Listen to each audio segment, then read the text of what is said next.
Welcome to Loving Me Before I Love You with Tammy Nicole, the podcast dedicated to you loving and putting yourself first. Others have come first in your life for years, and you know it's time for that to change. You're about to be empowered to set healthy boundaries, confidently have hard conversations, unapologetically put yourself first, and live the peaceful life you deserve. Remember, self-love is essential, and loving yourself sets the stage for every other love in your life. So get ready to embrace self-love like never before with your host, Coach Tammy Nicole.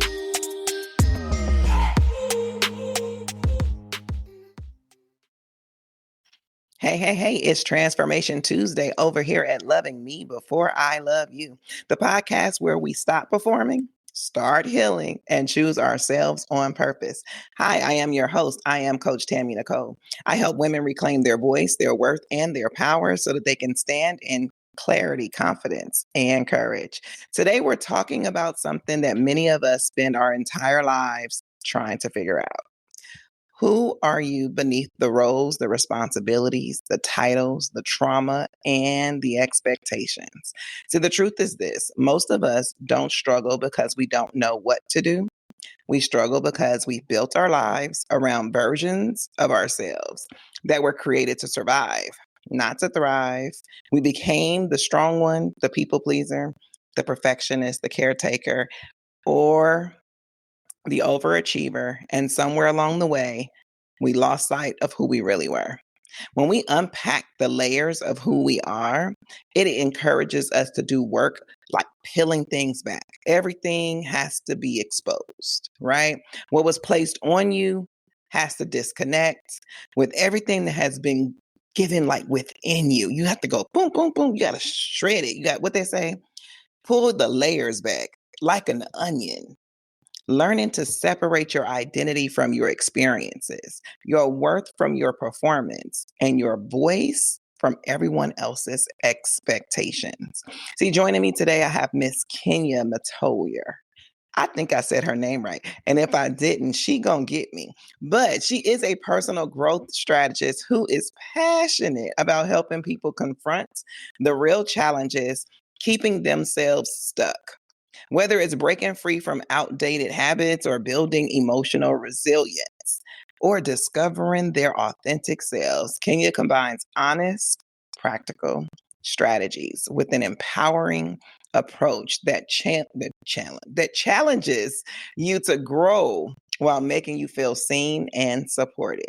If you ever asked yourself, who am I outside of what I've been through? Or how do I become the person I know I'm capable of being? Then this conversation is for you. So go on, get comfortable, sit back, open up your heart and your journal, because we don't do nothing without a journal and a pen over here. And maybe loosen up your grip a little bit. Stop being so uptight. Sit back, take a deep breath, and let's get into it. Kenya, welcome to the show. Thank you. Hey, y'all. How y'all doing? And yes, listen, we are always, if you are following me, we always going to have our notebook for our tips. Okay. So we going to always have that notebook. I love that journal, notebook, whatever your writing tools are.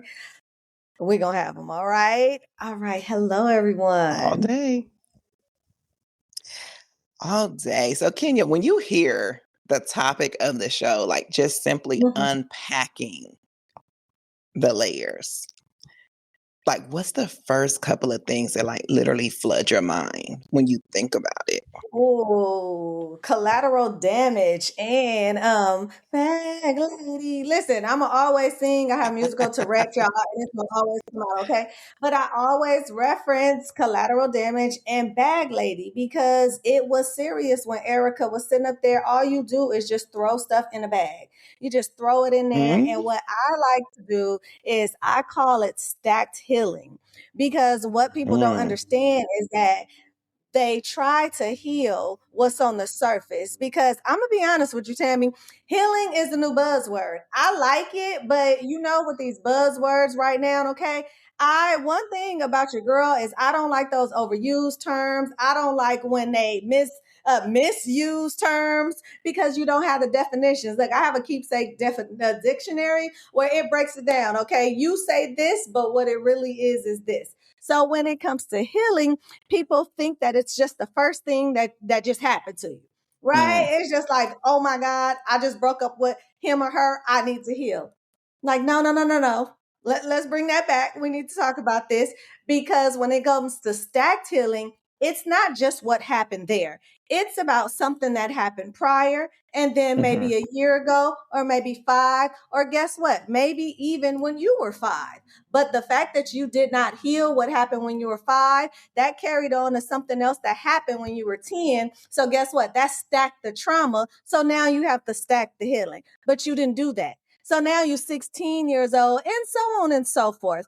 So I think that when it comes to that, I'm like, oh my gosh, people really don't understand the whole baggage thing, especially that's another one. They like to throw that out. Oh my God, you got baggage. You got baggage. We all do. Now, the thing about it is, did you fold yours though? Did you just throw it in there? Did you take out the dirty laundry before you repacked it for another one? See, a lot of that people part. don't do that. So when I think about those things, those are the things that I think about. I 100% agree. I think when I personally think about unpacking, it's like Mm-hmm. it's the word unpacking for me Mm-hmm. because most people, even if you think about travel, right? You think about a Mm-hmm. vacation. Um, Most people don't unpack; they dump, Mm-hmm. Mm-hmm. right? They Yeah. take their suitcase, they dump the stuff on the floor. They don't unpack and put things where they belong. Take it and say, Right. you know what? This outfit needs to be hung up. Let me grab a hanger and put it on a hanger. Or this Mm-hmm. one needs to be folded. Let me fold it nicely and put it in a drawer. It's not, let me dump it all right Mm-hmm. here. I'll pick it up as I go. I'll grab what I need along the way. I'm sorry, I don't want to cut you off, but it's a thought. And Oh, no. not only that, do they not separate what these outfits are for or what this occasion it is? And so when you think about anything else, if you throw everything in there together, you can't sort that stuff out. You can't sort your happy friends with your miserable friends. I mean, you put them all together. You can't put together your new boyfriend with your old boyfriend. You can't put together the issues that you had with your mom in the same ones of the happy bucket that you have with your dad.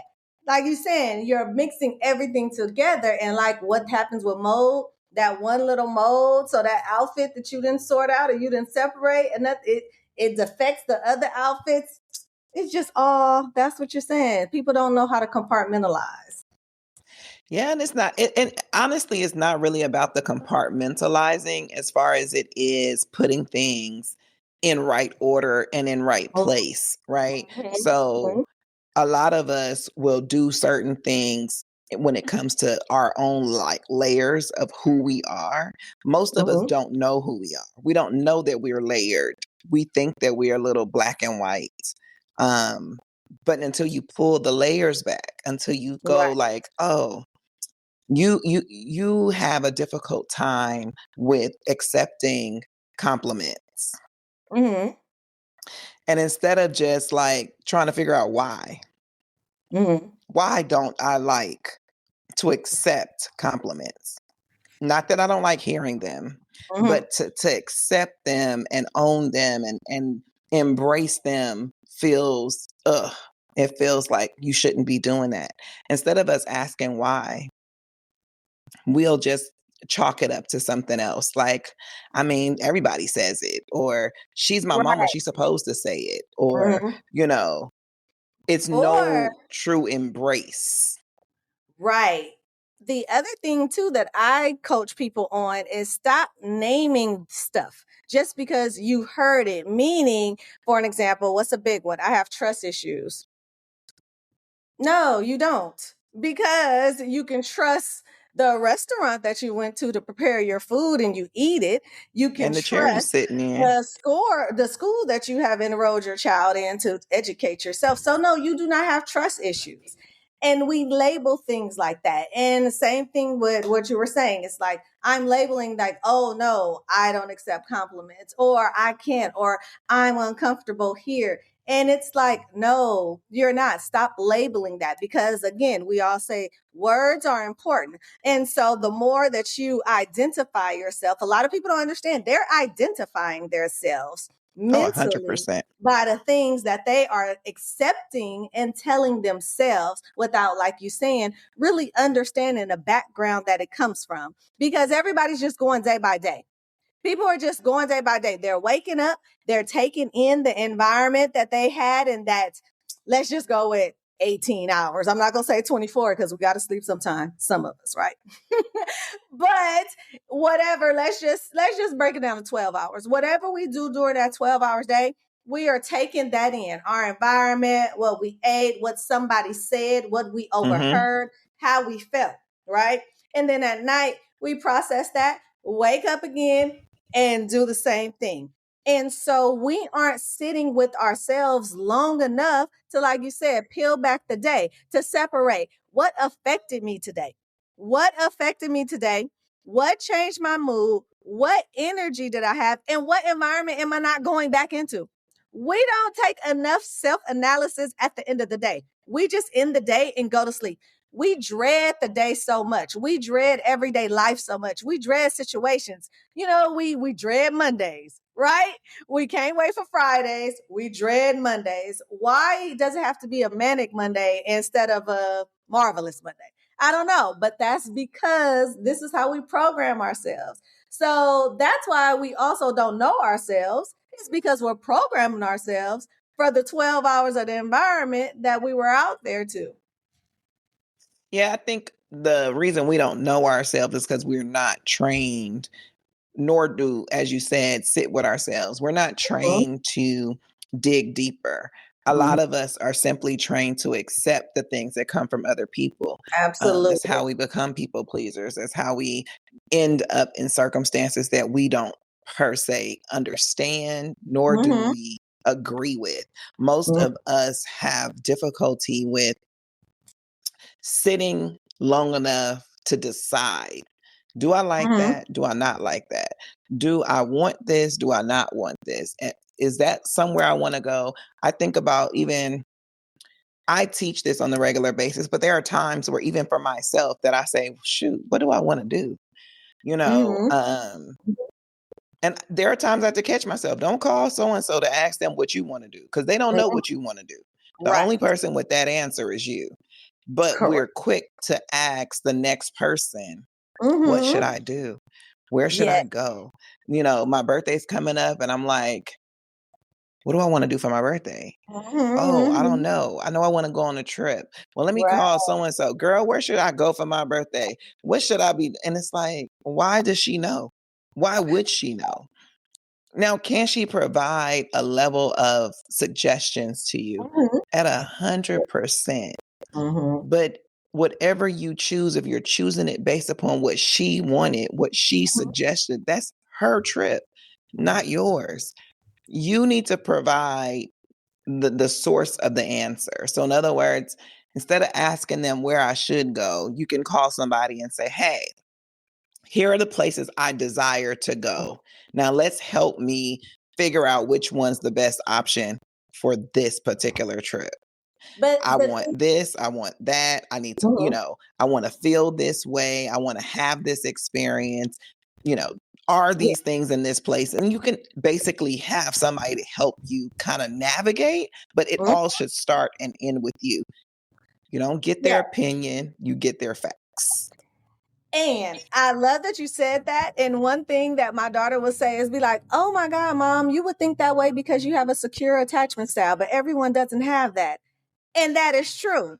So the thing about it is the why more people don't do that is because, yes, they are worried about what the other people think. And we're just going to use the birthday example for reason. A lot of people fear, oh my goodness, will these people come if I just make this decision? Oh my goodness, can people afford this if I put this to it? Oh my goodness. And also out of that, even if someone comes with the full details, this is my birthday, the person on the other end might not have that same mentality or mindset that you have. So they might inject their thoughts, their feelings, their whatever. And so the thing is that people are so worried about the responses from other people, but based on experience. And that's the other thing about it. See, a lot of people don't understand that how we operate today is based off of our experiences, because most of us, we learn how to adapt before we learn how to understand ourselves. So I work with the youth a lot. And as children, if you think about it, you figure out what gets us accepted. So meaning you're in elementary or even preschool, you're trying to figure out who wants to play with the ball, or you're trying to show off, you're trying to figure out those things. That's where we start, because we're trying to see who's going to play with us. Oh my gosh, you like crayons? I like crayons too.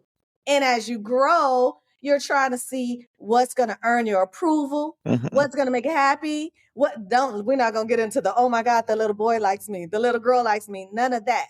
But see, that's where it starts. And then after that, it's your immediate family environment that starts to just intertwine in that. So like I said, it's an everyday struggle.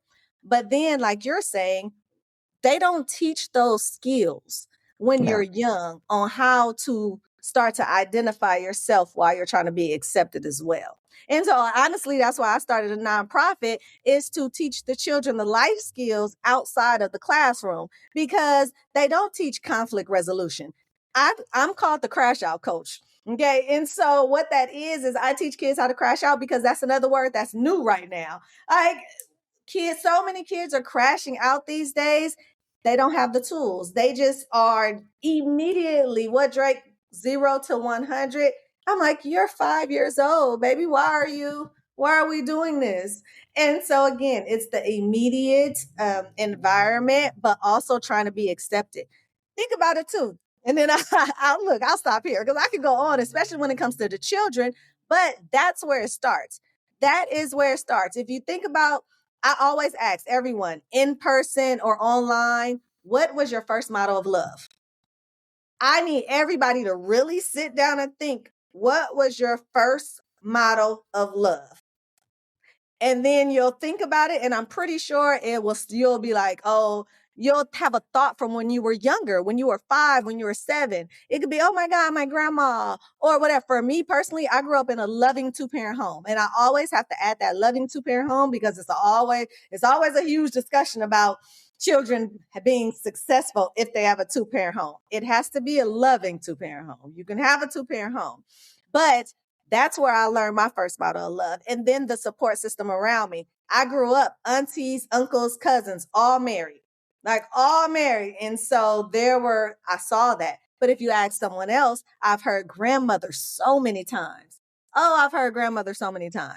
Just skipping the parents, and I mean, I have both my grandmas. One of them is deceased now, but I get it, and they will fall in there. But the first thing, and then you'll be surprised on how many you'll hear from TV. Carl Winslow, Cosby Show, and those are great, but that's where you have to start, Tammy.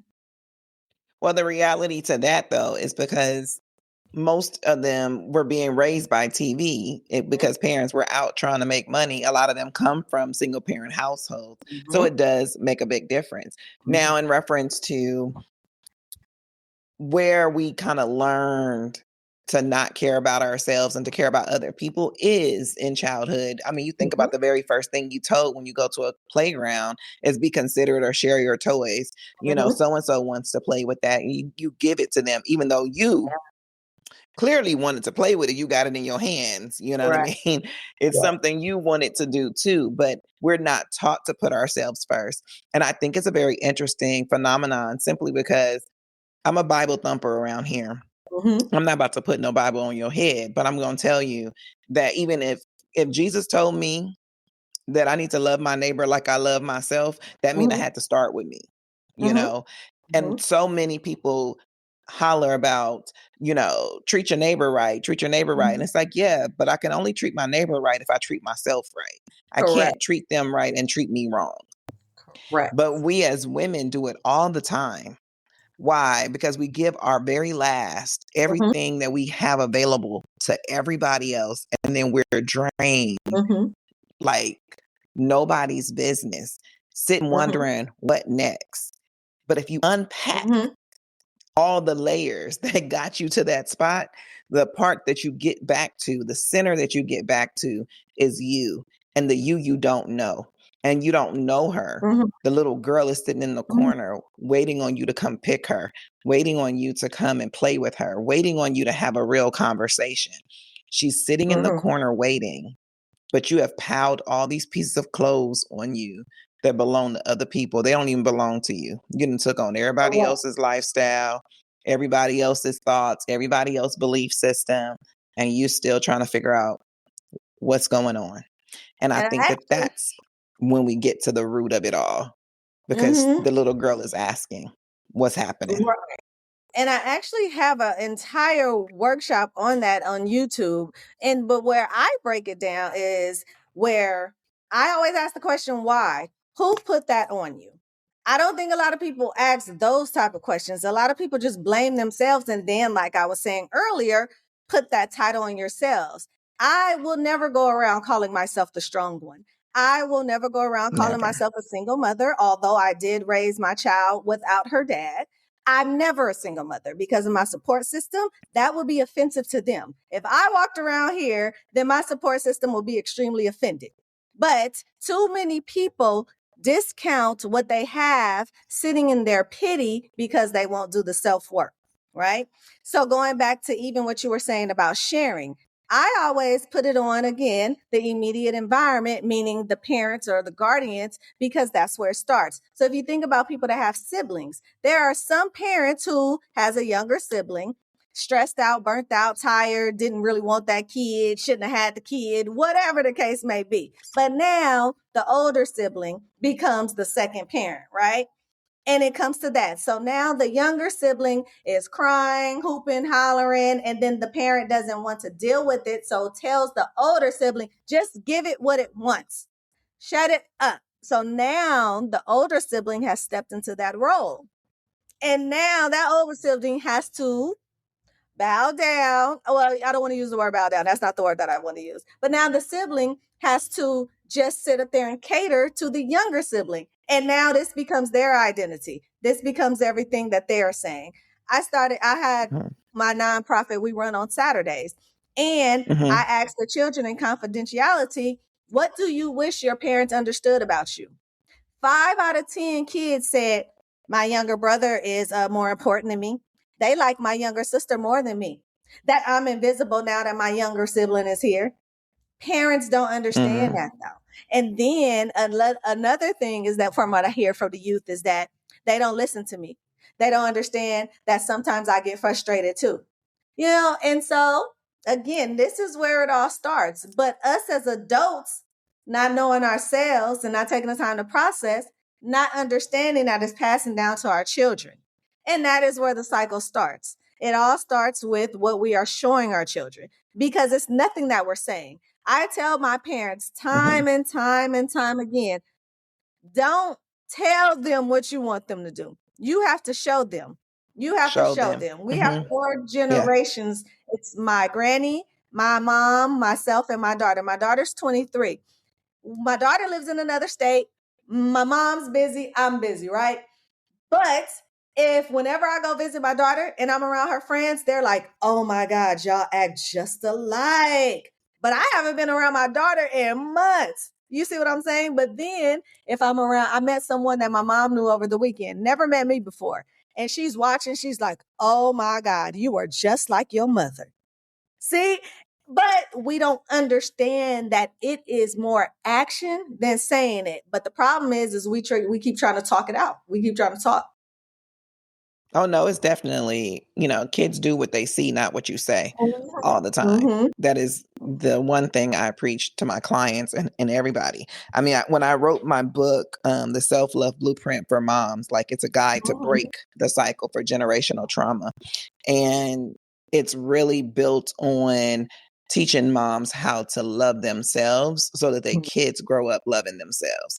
Yes. The statistics always say, you find happy children when they have a happy mom. And people don't understand the why behind that because that's where they literally fiend from. Their energy, their everything comes from her. If she ain't good, they not good. And I can attest to that myself with my kids. If I have a problem, we all have a problem. They could have a problem and we don't all have a problem. But if I do, we all do. And it never fails. I see it every time. But if I don't teach them how to love themselves by showing them that I love myself, every time it will fail. Absolutely. Every time. With Absolutely. like clockwork. It's never not failing. And people always wonder why. And the reason why is because they're watching. Hey, hope you're feeling the love in today's episode. We'll pick back up where we left off in a moment. First, we're excited to share that Tammy has a collection of self-love t-shirts, hoodies, mugs, and journals for you to express how much you love yourself to the world. From comfy hoodies to motivational mugs, there's something for everyone. While you're listening to today's show, feel free to browse the full collection at IamTammyNicole.com. Thank you, and without further ado, let's get back into today's show.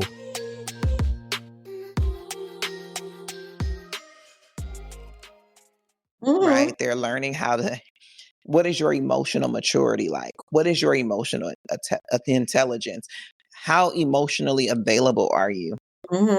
I did a series not too long ago about the emotionally unavailable mom and how she creates the emotionally detached woman. Yes.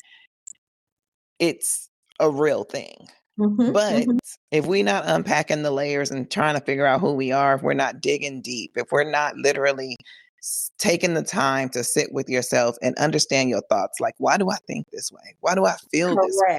What is really brewing on the inside of me that gives me these results?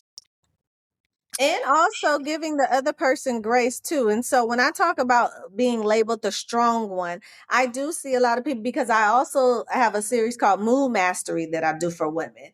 And I took this on stage a lot because it's with my own experience about when I did not want to be engaged to my daughter's father, but I was still functioning as a mother and as a full-time student and as a full-time employee and still having him in the house. But a lot of women really, like you said, sit there, but also giving the other people grace and not burning yourself out. And so asking the why questions. Why does this person always keep coming to me? It's because you gave them access early on when you were available. And so I love the fact, Tammy, that you use the word emotionally available, because I don't think a lot of people understand what that means. Another buzzword. He's emotionally unavailable. She's emotionally, like, stop using the buzzword, but capacity. So therefore, maybe 10 years ago, I had the capacity to always be there for you, always. And then to 9 years, 8 now, but the last 2, I don't. And I think us as women, or the ones that are labeled as the strong ones, should get the tools to learn how to articulate that instead of lashing the out, language. You need language. And then, yes, and it's just like I said, because it's really about understanding. People really do understand if you explain it to them. Instead of saying like, I don't have time for that. I don't want to do that no more. Like, oh my God, don't do it yourself. Because they're confused. They're like, but wait, you always did it for me. Why you don't want to do it now? I don't know what to do. And then that's the other thing about grace. If you're going to delegate and pass it on, show them. I have a cousin, like my best friend. He's my cousin. He was my first friend, right? And I always handled all his business for him, all his. And so I did. And this is myself too. At one point I was like, you a grown man. You can't do this. And he's just like, well, what's the login? And I'm like, dang, I did never give it to you. And so that's giving him grace again by again explaining, like, yes, I did when I was younger, when I had the energy, or when I just didn't have all this going on in my life. I did have that. But I think a lot of us as women, once we start piling on, it does get frustrating. Like, oh my God, they're always calling me. Why am I always the one that's handling this? Why? Da, da, da, da. And it's just like, well, yeah, but you have to. Yeah, but beyond being good at it, the part that we're not good at is applying language and being able to verbally say where our limits are. And I think most of us don't know what the limit is. We just feel like, oh, we should just do it. You know, we will say things like, I'll do it because I know I'm gonna do it right. I'll do it because I don't really trust how you gonna do it. And if I'm gonna have to redo it, I should have just did it myself the first time. And it's the lack of trust, but it's really the lack of trust, not just in the person doing it right.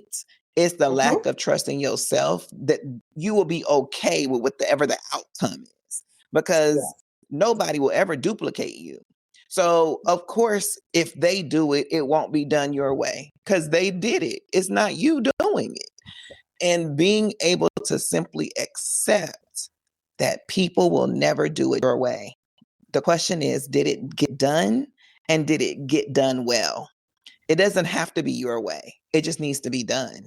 That's why I always say done is better than perfect, because the reality is, get it done. Should it be done well and decent and in order at 100%? But you are not the only person in the world that can do something well. So it's about trusting your ability to delegate. It's trusting your ability to pick the right person. It's trusting and then understanding what your capacity is. Like, if you don't have the capacity for it, to drain yourself thin, dry, and just empty is actually pointless. Because why would you want to do that over saying, Kenya girl, I'm at my limit. You got some extra energy over there. You can go handle blah, blah, blah, blah, blah. And actually release it. And I asked Kenya to do it. Kenya said yes. So I'm trusting Kenya to know her own capacity, her own skill set, her own, and I let that go. I can't come back and be like, dang, she left this off and I would have put the red one instead of putting the yellow one because, red just looked better next to green instead of yellow and green. But does it look well? Right. Is it decorated? Is it put in, is it clean? Is it nice? It's not about what you would do. Right. And when you reach to that point, that's what I always say. That is when you need to take ownership, because then that's when you need to say, you know what? Maybe it's not them. It is me. It is me. At 100%. Because I am putting this on myself. And then once you get that mindset, I think the shift would also help with the relationships with others too. Because when you do get burnt out, when you do get frustrated, sometimes, we might not be as pleasant, or we might be ourselves because we can't be ourselves. And that could sometimes damage certain relationships. I mean, not to the extreme, but maybe shift a little bit. And you don't really want that shift in that moment of you not understanding yourself and really being honest with yourself. That's a good point. That's a good point, because I also think when we unpack the layers of who we are, we unpack how we show up in relationships as a whole, right? I don't think enough of us do enough relationship inventory, and not just inventory of what that other person is doing, what they're giving to you, but how do you show up in relationships? What do you provide? What are the boundaries that you've set that you may be crossing? What are the boundaries that you haven't implemented that you may need to exercise? What is coming out of the relationship? Because every relationship should have some level of profit and benefit. Yes. A relationship that has no benefit, none. I don't know what y'all out here doing. That's the first thing you need to unpack and get rid of. Not just unpack and examine. Right. Let it go. Let it go. And that is okay. I don't know why. Listen, because I don't understand why people don't understand that different seasons, and it sounds cliche, but I mean, some of them are true. Different seasons can't have the same people in them. And again, it might not just be you. It might be them. Maybe where they are going, you don't need to be with them. Maybe where Yeah. they're going, they don't need to be with you. It doesn't I have mean, to be just you. You know? yeah, every tree don't carry the same leaves into every season every year. You know, Yes. the tree prunes, the leaves fall. Mhm. That's why it's called fall, right? They Yes. fall off the tree because they Mhm. no longer serve it. You Mhm. know, so I always ask, how does this serve you? That is the Mhm. number one question in everything when you're going through the unpacking. That's one of the questions you need to always ask. If I take this shirt out and I'm Mhm. looking at it and I haven't worn it in forever, how does it serve me? How am I using it? Am I using it? Do I need to put it somewhere that can be useful? In other words, Yes. sometimes you got to cut some friends loose because other people need them as friends. They no Yes. longer serve you. Mhm. Mhm. You have to be willing to navigate and move around. Loyalty is not as it's not as important as we used to Another make it overused seem. word, child. Another overused word, child. You get it's mad n- at it's somebody not real that quick because they important. not loyal. And it's like, dang, they just didn't share your food. Like now they're not loyal. Overused, child. Yeah. So I just really think that when we're unpacking the layers, that we should be asking questions that Mm-hmm. go along with the things that you're taking out and asking, one, how does it serve me? What is its Mm-hmm. purpose? How am I benefiting from it? Because not knowing the answers to those questions, all you're going to do is take that same item and put it back in the bag because you'll say to yourself, oh, I could use that later. How if Mm-hmm. you go into your closet right now and inventory it to the point of saying, what have I worn in the last 30 days? And what have I not worn in the last 6 months? That 6 month pile is going to be bigger than that 30 Mm-hmm. days. Well, see, the thing is, and which is why I love what you and I do, is that, again, like I said, from the time you come out of the womb up until where you are present day, you just go on about life with the tools that you were presented to through your immediate family, your experiences, or whoever, right? So no one, even if the world said every day at 2:30, we locking the world down from 2:30 to 3. Sit with yourselves. No one would know what to ask. Like you just listed off a million great questions. But if you just took a random person and was like, sit right here with me in silence and just ask yourself something, no Oh, yeah, one they would know can't what do to it. ask him. No Yeah, they one. can't do it. They need the tools because guess what? Majority of us don't think that anything is wrong. Yeah. The majority of us thinks that the way that we're operating is the way that we're operating because that's what we were taught. And so then you have the people that are emotionally immature that if I or anyone just comes to them and start asking them questions, why are you like this? What happened? And it starts to get too much for them, they crash out. Right? Mm-hmm. Because they're like, hold on, there's nothing wrong with me. Why are you asking me why I do The this? Why you defense. asking me that? Yes, exactly. Mm-hmm. And so that's why it's, I think first people need to be aware or have that light bulb moment that this is not working for them because Oh they yeah, won't. As self-awareness is the long key. as Oh yeah, as long as what they're doing, they're getting away with it, or the other people are condoning it, or whatever. Like they're not going to sit and shift something. And unfortunately, so that's why I say with the traumatic experience and the collateral damage. Unfortunately, most people don't reach that until something bad happens. And so when I started Kenya's Keepsake 10 years ago, it was from that because I broke off my engagement. And I literally woke up one morning was like, I don't want to do this no more. But I was dragged, and I'm still dragged to this day. And that was over 25 years ago. I'm still dragged to this day because you didn't give him a chance. Why you just didn't stay with him? No, because I knew that wasn't. But why did I have to wait for him to cheat on me? Why did I have to wait to cheat on him? Why did I have to wait for either of us to be, hit or anything like that? No, I knew this wasn't going to work. But see, unfortunately, people are taught like, he didn't do that much, girl. That ain't nothing. Girl, he ain't hit you, did he? Girl, that ain't nothing. And that's No, they where, taught to again, tolerate and yes, accept things yes. based upon their limits and based upon Mhm. what they have deemed to be bad. When people ask me to this day, Why did I get a divorce? I got a divorce because I discovered myself. I didn't get a divorce because he mistreated me. I didn't get a divorce because he abused me or cheated. I didn't get a divorce because of that. I got a divorce because I discovered me.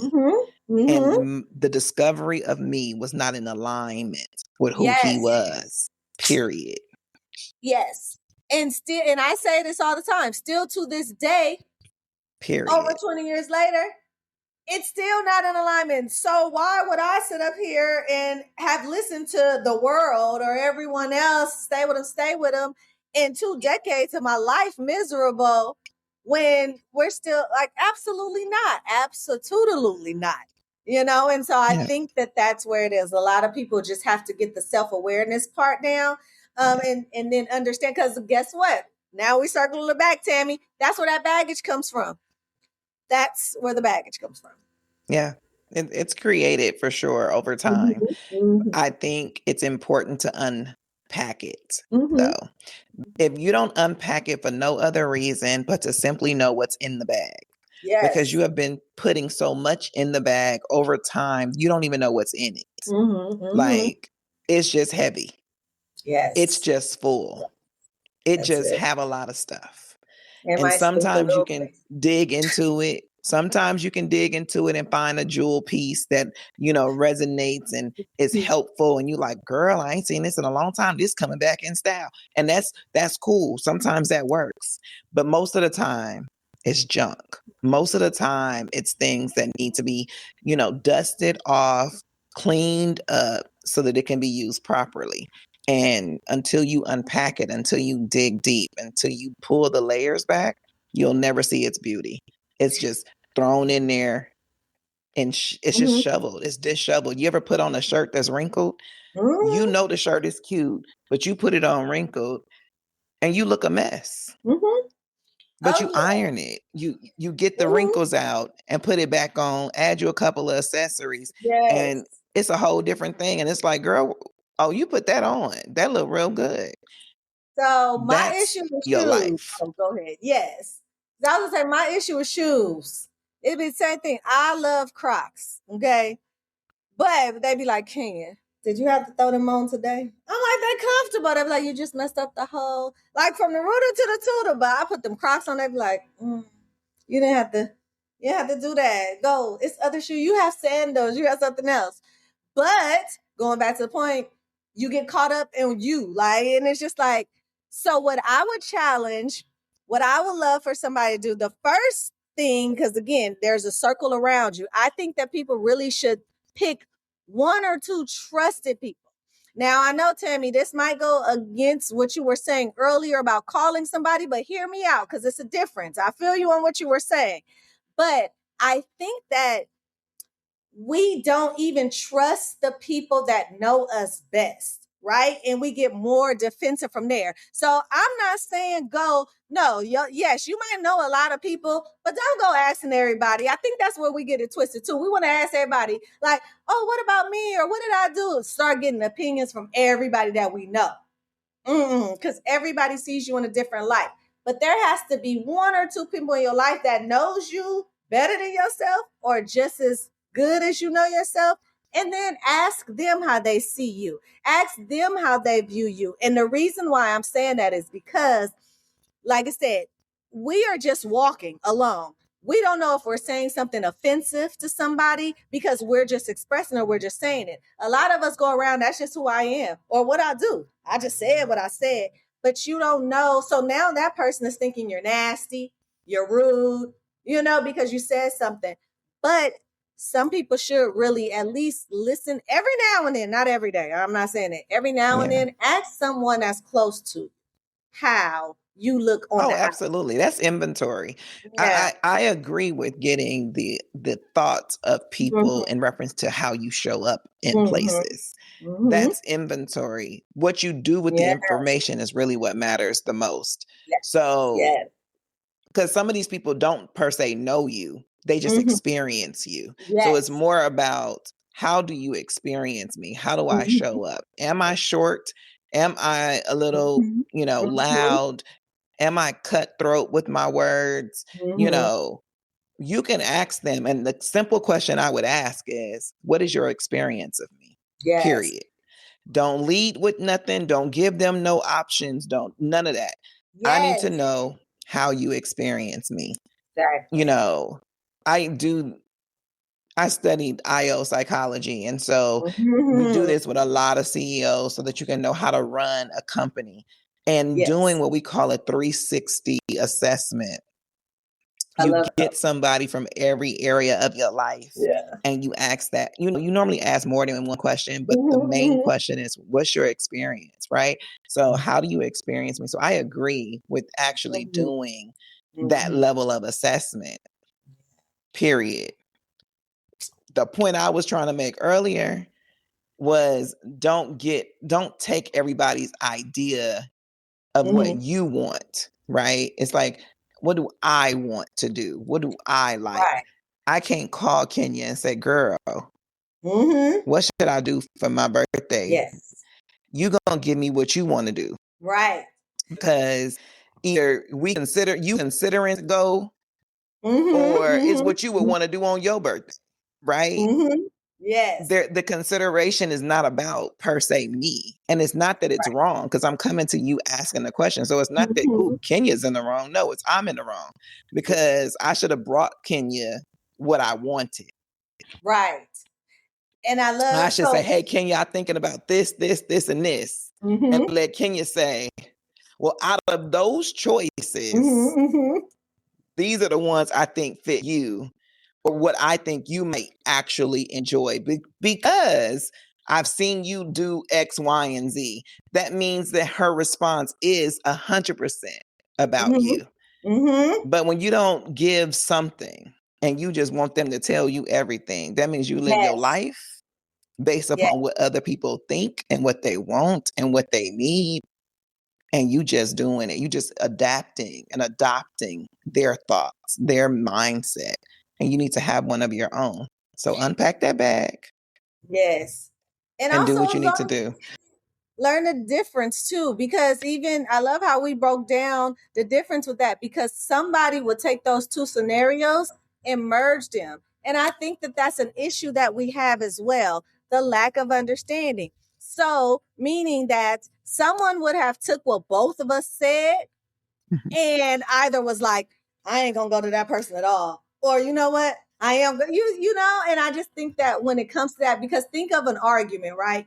And like somebody will be like, oh, well, you know, I didn't need you to go pick up the cake.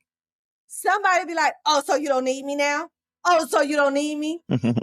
No, I just didn't need you for that. I didn't need you for that right there. And so I think that that's where we get lost in the sauce too. And it comes down to, yes, that, and people just wanting to hear or process. I love selective hearing. I love that word, because a lot of us have selective hearing, but I just think that that's where it is. And two, people just want to feel good in the moment.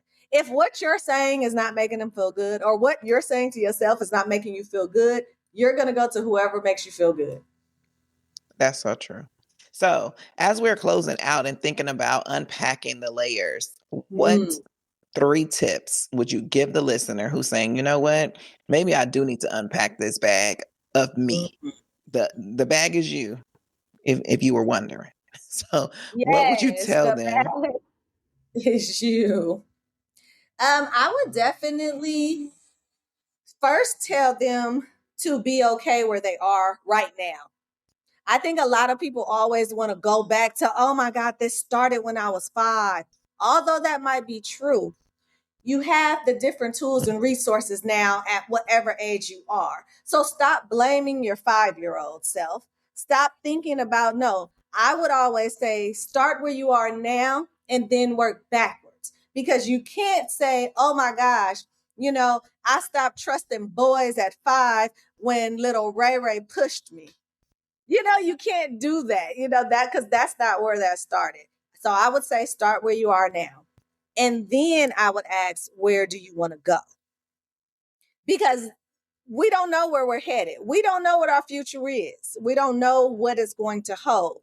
But if we unpack now, like Tammy is saying, then we can go where we want to be. So that's what I would say. And did you say 3? 3. Let me see. What Yeah. else? I mean, because it just really starts with knowing what questions to ask yourself. I think that was it. Who do people need me to be? Don't ask that no more. That's what I'm saying. Don't ask that no more. Who do people need me to be? Don't ask that no more. Who do I need myself to be so that I can be the best me for other people?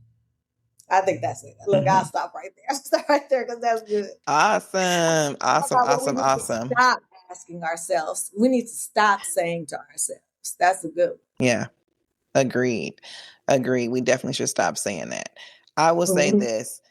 I will definitely have all of Kenya's information attached to the show notes so that you can know how to reach her and how to connect. She is on a lot of the social media platforms. Remember, she's Kenya's keepsake. So you can go find it, go search it, but it will be in the show notes. Remember, love yourself so much that the love from others is a bonus. Self-love is the blueprint.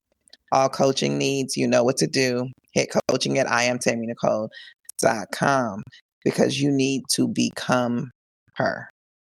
Y'all have a good one. It's Transformation Tuesday. Transform, don't stay the same.